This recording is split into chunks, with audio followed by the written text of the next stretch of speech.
Assalamu alaikum wa rahmatullahi wa barakatuh. Bismillah wa salatu wa salam ala Rasulullah, who has said, tell on my behalf, even if it is about one ayah, one verse.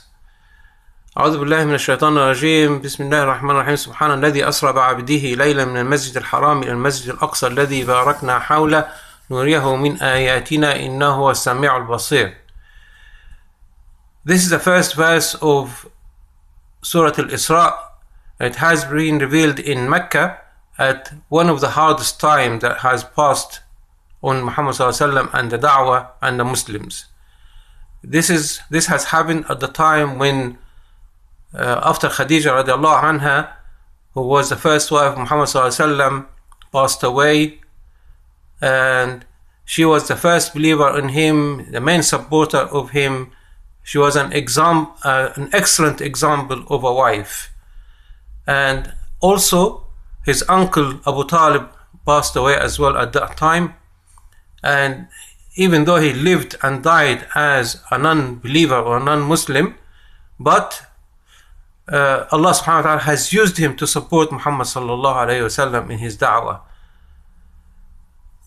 The Meccans have seen this as a chance to put an end for the da'wah and put an end for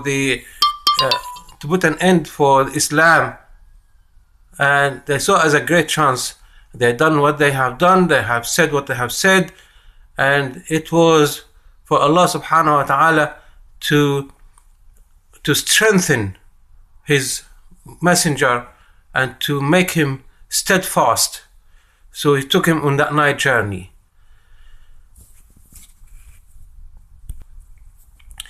Although this was a very hard time, but it was a changing point in the da'wah itself. Muhammad sallallahu alaihi wasallam needed the support, needed that journey to show him, as if Allah subhanahu wa ta'ala has taken him to show him that, here Muhammad, this is what's going to happen to your ummah. This is what's going to happen it will spread everywhere. People will come from the four corners of the world to visit Al-Masjid al-Haram in Hajj, and they will go to visit Masjid al-Aqsa in Jerusalem as well. But then again, in the Arabic language, if there is a furthest mosque, which is the Masjid al-Aqsa, the furthest mosque, then there is a nearest mosque.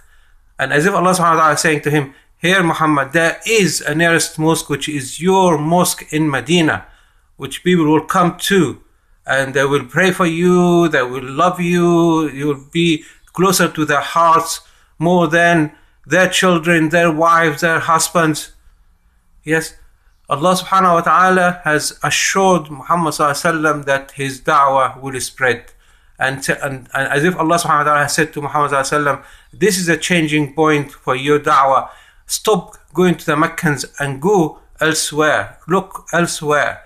Look elsewhere for the support. Go to the people of Yathrib.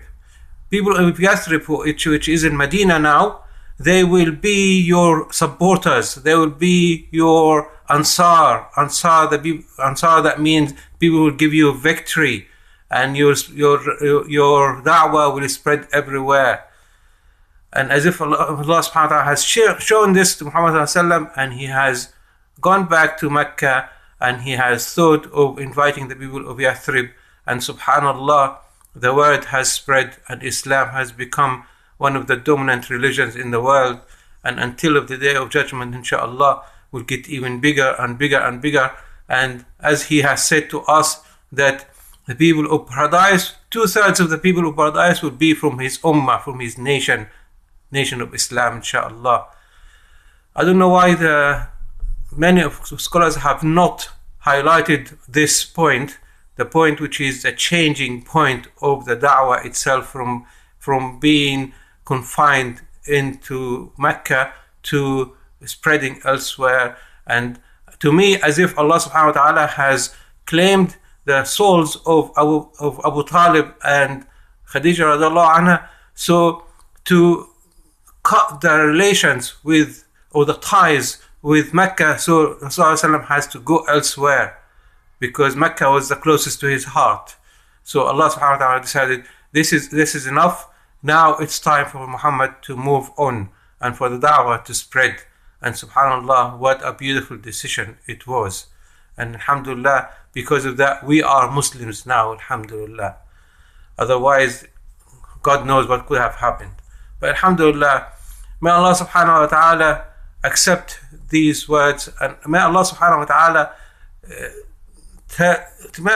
ta'ala forgive me if it was wrong. May Allah subhanahu wa ta'ala forgive me if it was wrong, but I hope inshallah it was right. And please, brothers, if this a knowledge that will benefit us all, so may Allah subhanahu wa ta'ala reward us for it all inshallah. Wassalamu alaikum wa rahmatullahi wa barakatuh.